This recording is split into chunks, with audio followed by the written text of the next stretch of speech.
How dividends work and the value of them. I've done this video a couple times, and I'll do it until YouTube bans me as a sharecropper off their property because it's so important. All right.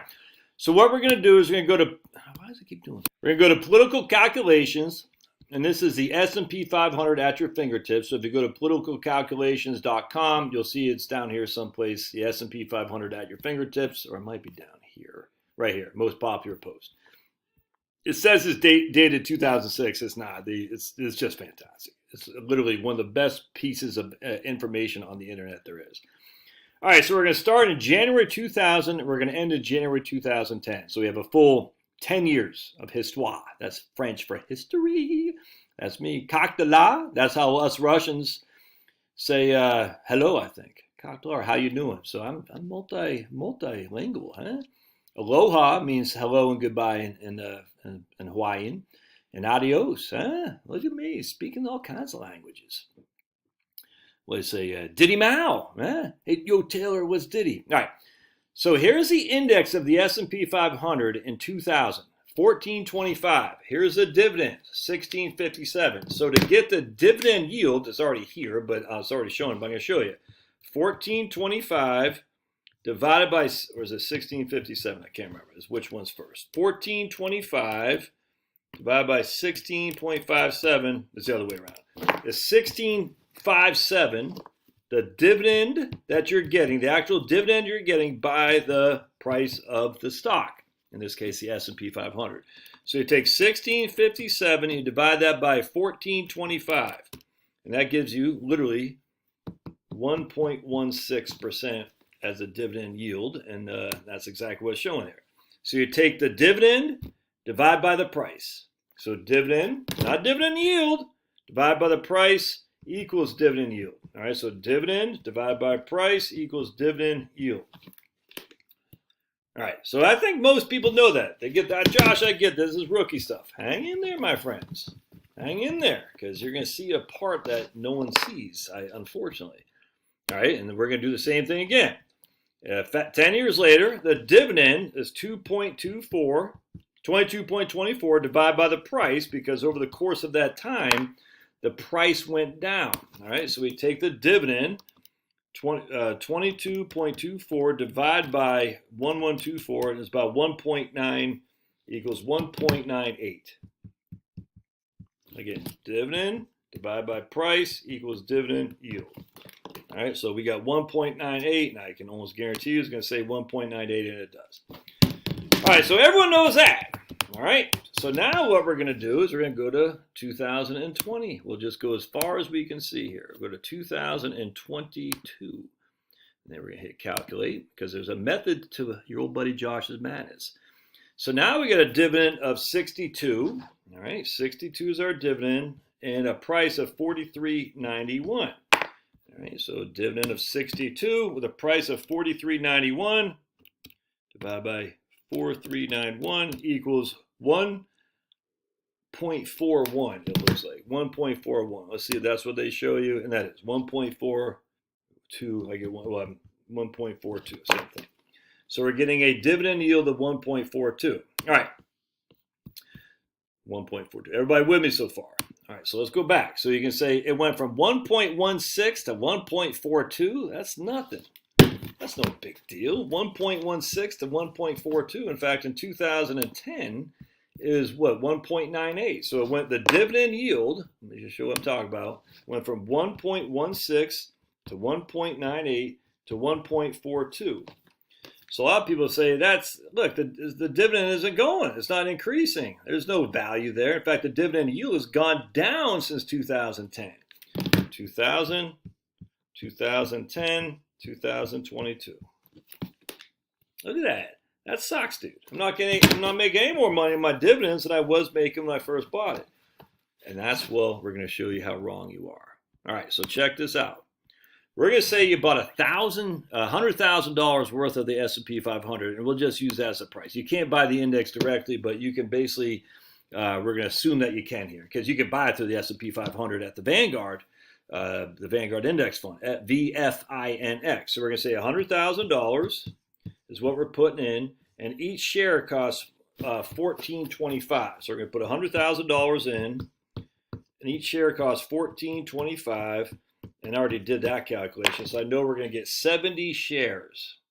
All right, we're going to get 70 shares. $100,000 divided by $14.25 equals 70 shares. So now what we're going to do is we're going to take those 70 shares, and we're just going to spend the income off the dividend. So we got 70 shares times that dividend is $16.57. So we're going to say 70 times $16.57, and that gives us $1,160 of income. $1,160 of income. All right. Now we know what the dividend yield was because I just showed you, but let's do it in terms of dollars. We got $1,160 of dividend income divided by $100,000 of what we invested. All right. So that's our dividend income. That's our investment. That's a 1.1%. 1.16% dividend yield. In terms of actual, the only thing that matters is actual dollars. All right. Now we're going to take all that money, we're going to spend it. We're going to freaking buy lottery tickets because that's the new retirement plan for everybody, according to the mainstream media. We're buying lottery tickets. We're always going bankrupt. Never found them. So now we're going to fast forward until 2010. We're going to say, okay, 2010. Let's go. I like the nightlife, baby. She said. All right, now we're getting $22.50 a share for dividend yield. We're getting $22.50. Y'all see that? $22.50. Now remember, we still only have 70 shares because we've been spending the money. All right, so now we got 1,160. So now we got 70 shares times $22.50. 70 times 2,250. That means we're getting $1,575. And that equals $1,575. All right. But we still have $100,000 as our price. So for us, because we don't care what the dividend yield is later, we just care about what the dividend yield is relative to our initial purchase, which was $100,000. All right, so our initial purchase here is still $100,000. We got $1,575 divided by 100,000. So now we got a dividend yield of 1.75 or 1.57. That's our dividend yield. Which is interesting because the actual dividend yield of the S&P 500 at that time was 1.98. And the reason for that is because the share price went down from 1,425 to 1,171. So the share price fell by 250 points even while our dividends were going up. Hope that makes sense. So the yield on the S&P 500 is 1.92, but our personal yield, which is all that matters because we bought it over here, is only 1.57, 1,750. Hope that makes sense. But check this out. This is where it gets fun. Now we're going to go to, people say, I hate your singing and your voices. Yeah, don't care. Here's a dime. Call someone who cares. All right, so now we got 70 shares, and we're getting $62.35 a share for as a dividend. Not a dividend yield, as a dividend. $62.35. 62.35 times 70. Oh no. Now we're getting $4,364. That's what we're getting right there. $4,364 annually, by the way. So how much did we put into the S&P 500? Ooh, we put $100,000 in. So now we got $100,000. We got, I'm sorry, I keep doing the denominator and the numerator wrong. I always forget which is which. 4,364 divided by $100,000. What's our dividend yield, amigos? 4.36. So in actual dividends, we started with 1.16. We went to 1.57, and now we're at 4.36. Isn't that interesting? Now, what's the dividend yield on the S&P 500? Oh my goodness, it's only 1.42. Not for us, because all that matters is what we bought it at. So let me show you what I'm talking about. 4.36. We went to $100,000. That's what we bought it. We got 1,162 of income, 1,575 of income, and I can't remember, 4364 of income. So our income now, because this is called yield to cost, is $4,364, starting from what it was at 1162. And again, we haven't reinvested any money. We're just taking the dividend. So we got 1162 is our present value. We haven't put any payments in. 4364 is our future value. 22 years. Yeah, about 22 years. And 6.19. 6.19% as our dividends grown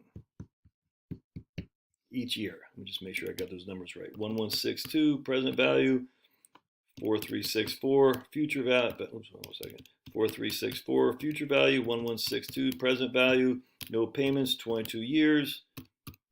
6.19 is actually 6.2%. Is what the growth in the dividends have been. Yeah, that's fantastic. That's why dividends are so important, man. It's growing at 6.1, 6.2 to be precise.